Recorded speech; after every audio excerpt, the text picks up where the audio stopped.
a scion of many worlds.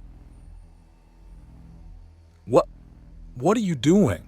Jasper begins to ask before the shadow's crack of reality doesn't move towards him but distorts instead, maintaining the same shape and consistency but changing location.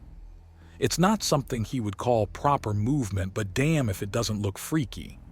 Like a nanite sculpture that doesn't rotate, but instead has the composite nanites reorient configuration to give the impression of movement.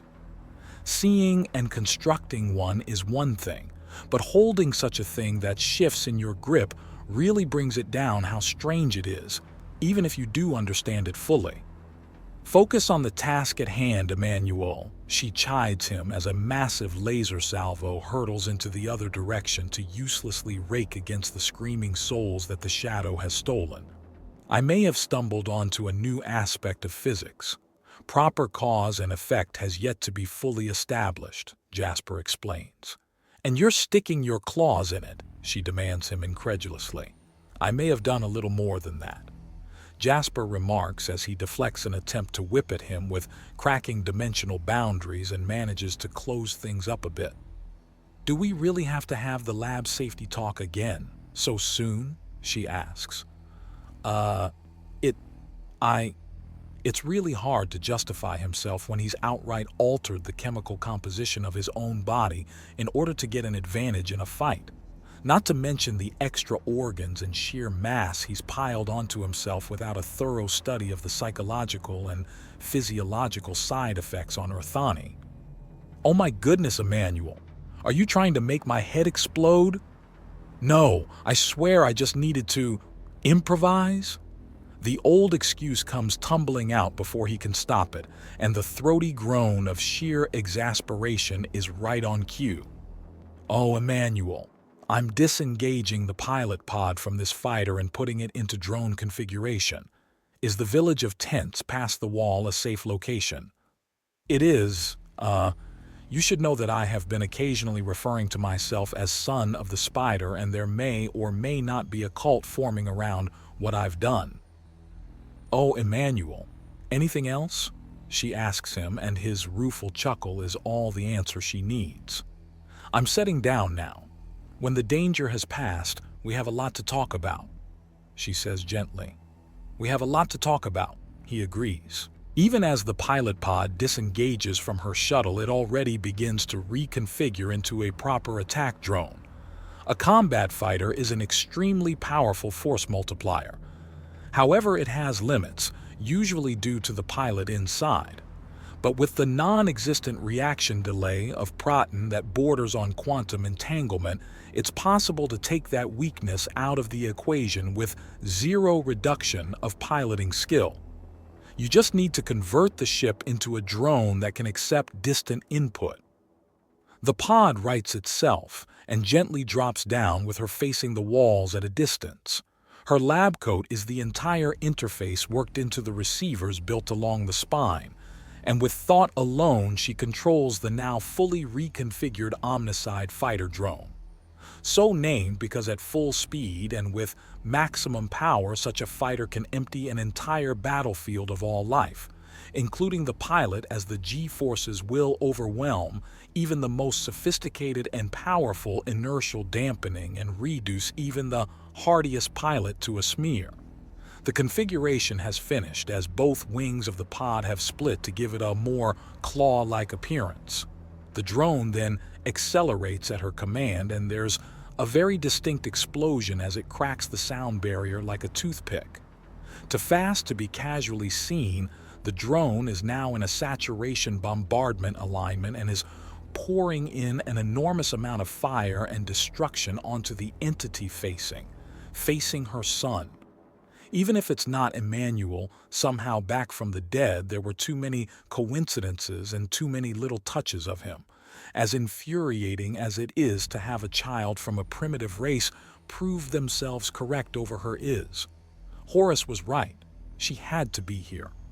There was too much of her boy tied up in that living war machine for her to let it go.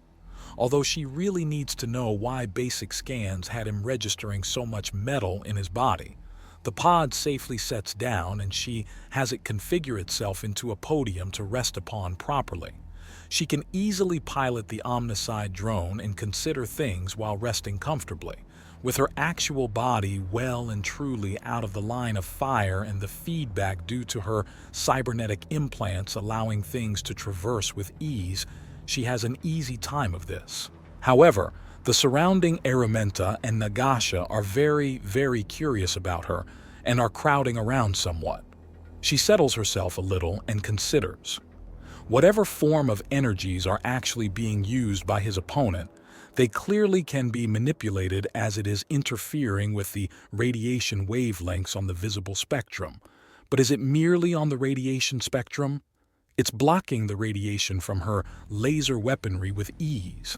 But how is it countering the sheer kinetic energy of her railguns or the thermal agitation from the plasma bombardment? Of course, it's an effect similar to the barrier Emmanuel has erected, but it's a naturally occurring phenomenon similar to an axiom-based exclusion field. It would very much explain why such a field would go unknown for a very long time. Proximity sensors go off and Morgana turns so that her leftmost eyes can see the Metak descend. Chainmail and some plates over top of furs. No visible weapon aside from the wings, and those are weapon enough. "You the spider?" she asks. "I beg your pardon," Morgana asks, and the Metak points to her Emmanuel. "He said he's the son of the spider." "You that spider?" she asks. "I am a spider," she says in a shifty tone.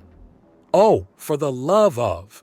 the Metak exclaims before flitting around to impale her wings into the ground and then shift them into a seat at eye level and point at her. "What an impertinent little—" "Stop being cagey, woman. I want to know if you're the mother of the crazy moth that's put babies in me." "He's what?" Morgana demands, and she brings up her scanner and activates it. The armor offers minimal interference and, yes, she's pregnant. Very early in development, but they're Metak with Earthani traits. Earthani traits that come from a very familiar strand of DNA. "I see. I'll be discussing things later with him. How did you come to meet him?" "I was raiding the Grand Midwives after rumors of them getting some sacred treasure. I wanted to look. They said no, there was a fight. He woke up in the middle of it, and after I figured out it was him, we escaped together, as he had no idea what was going on." That is a distressingly probable story, and clearly her Emmanuel has developed a taste for the spicier and gammier women. "I see." Had he recovered his memories of being Emmanuel by that point? No, that was way later. He was calling himself Horus at first. It wasn't until an Earthany clan leader got a good look at him did he change his name to Jasper. Something about a joke. I don't get it, really. A child's cartoon. Two bumbling minions named Jasper and Horus. Morgana supplies. At the time she had learned it, it had been nothing more than a mildly interesting bit of psychological data. But now? Now it was so much more. Everything changed, and everything in doubt, her son had decided to laugh at the danger and the risks. Even though he hadn't remembered anything at that point, there was still Emmanuel. Perhaps if she hadn't been so insistent on lab security and let him get a few bangs and scrapes when he was growing up, he might have ended up less reckless and prone to daring do. Yes, science needed innovators and the curious, but having so little regard for your own safety while doing it. There was a very good reason she had cloned Emmanuel well before the accident. That she hadn't had to pull out the spare parts was nothing short of a miracle of irony. "When did he remember?" Morgana asks, as she switches the rapid bombardment of plasma balls onto the enemy into a constant stream of burning plasma. With the nearby Aramenta in power armor launching singularities, the kinetic damage is certainly being overseen properly, and with Horus sniping with the gamma-ray anti-ship cannon, her lasers are just a tickle by comparison. So a stream of fire, 10 times the heat of the local star, should certainly suffice for a contribution in battle. Not that she's quite certain what progress is being made. The opposing force is proving herself to be infuriatingly indestructible, and the only upside is that she's contained. Contained with her son, but contained. Thankfully, Emmanuel seems to have gotten a great deal of exercise and practical combat training in, as he's proving far too elusive for his opponent at the moment. During the Bright Dawn riots, someone from the breakaway empire armed and helped fund a bunch of really pissed-off women, and the fighting got bad. The Grand Midwives were friendly by then, so they asked for his help. He already had a reputation for getting things done, as he had conquered Miru and opened proper diplomacy to Greenstone and got a trade deal from the Goldlands. Dealt with my people too. Anyways, during the riots he was starting to get little bits that were confusing him, so he sat down and just sort of focused that way as hard as he could. There was apparently a huge rush of everything, and when he stood up he was different. Started calling himself Jasper Emmanuel, and went from telling people it's good to know things to outright teaching them whenever he could. So it was slipping in for a while, and it reached such a level that he actually started to actively attempt at recollection around then. Then, being the overachiever he is, he did it. Morgana says, tapping at her chin. Tell me, what subject has he been absolutely trying to make sure everyone has at least a little bit of knowledge in? Math, it's horrible. Division, multiplication. The hell is bedmas, and why is it so important? Magrika exclaims. When he gets on a teaching bit, he just gets so distracted and ends up filling entire rooms with students eager to learn. Thankfully, the Star Seekers are that if nothing else, so he has yet to pin me down and force me to understand that madness. You don't even understand basic bedmas? This world is in need of salvation. Schools in every town and a damn university for every 10 at least. Oh no, he said that too, Magrika explains. Knowledge is how to make defenses from the ravages of reality. Without it, you just flounder and flail in the darkness with nothing to guide your way, Morgana states before frowning. Now it's time you tell me why my child is the only one of this massive army fighting that thing. He won't let us in. We've tried, but he's only letting long-ranged attacks through that field. I've tried. Believe me, I've tried. Magrika explains before turning and pointing to the walls. Morgana brings up the scanner, and it shows her a zoomed-in portion where several women armed with swords step through thin air from the opposite side and try to charge back through before vanishing and then stepping close again with a frustrated look on their face. Damn it, Emmanuel, safety features are not for other people. They're for you as well. Morgana curses as there is another boom as the ship goes from supersonic to hypersonic and starts to open up with all weapons again. Will he let in a drone? I need more data to find some method to actually attack. How did he die? Magrika asks, and Morgana pauses before sighing. Not in any way I expected. I always thought he would get hurt in another reckless experiment. It's why I made the body he's in now. I needed to make sure that if his heart was damaged or his spine was shattered, that there would be replacements. But all of him at once. What happened? Massive reactor failure. The power core of a ship he was in was massively overloaded and suffered catastrophic containment failure. The last images we got of him was him trying to reach the reactor to see if he couldn't stop it. He didn't even make it halfway there. He wouldn't have made it even if he ran the other way. There was no time, Morgana says. At least it was painless. What she doesn't mention was the criminal organizations that tried to claim responsibility for the sake of blackmail and threats, but her own investigations to narrow down which one was responsible had proven that none of them were. They were merely opportunists taking advantage of stupid random tragedy that no one could have predicted. Her son was gone, and she didn't even have someone to blame. Now, though? Now he was somehow back, and who she had to thank was him almost as much as everyone else. Her own contributions were part of it, but so was the extreme training that Horus's memories had given him. Pardon me, Lady Spider, but A voice asks and Morgana turns to regard a Nagasha woman, a young jungle Nagasha to be precise, looking up at her oddly. Skitterway. I am Dr. Morgana Skitterway. And I am Vivalia Longtail, the Urthani there, the strange one. He is your child. Yes, Morgana says. There's no point denying it. There are far, far too many traits for this to be a coincidence. Then why are you not fighting beside him? I am still too weak to be anything but a camp aide, but you're his mother. You taught him. The omnicide drone conveniently flies overhead and the wind its wake drags after it rattles the entire camp.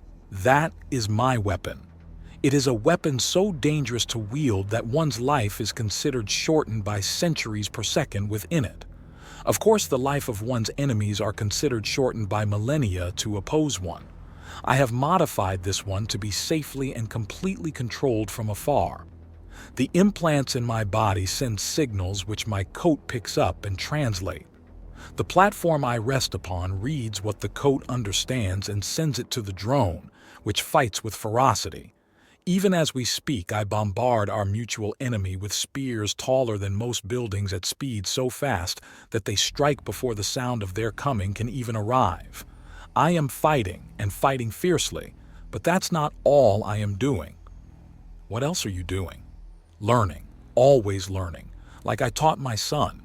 Your tone tells me you are familiar with my child. How do you know him? He saved me.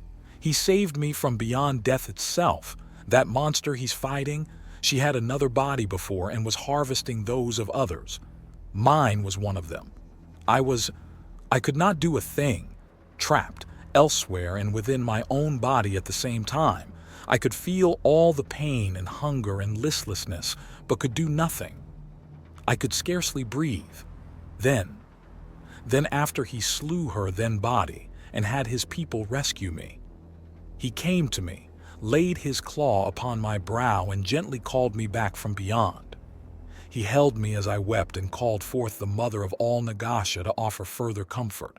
When I heard the call to arms, I had to answer, but I am no warrior or healer. All I can do is carry things for others.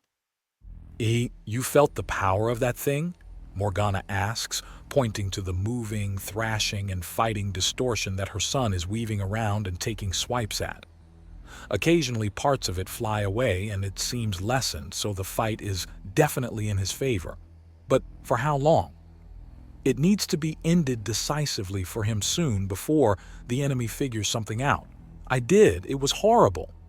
I understand, but if you can, are you able to bring any of that energy here? If you do, I might... Morgana begins, and Vivalia holds up her right hand and there's a mild distortion just over her palm. Morgana wastes no time in scanning it before pausing. That's very odd and very interesting.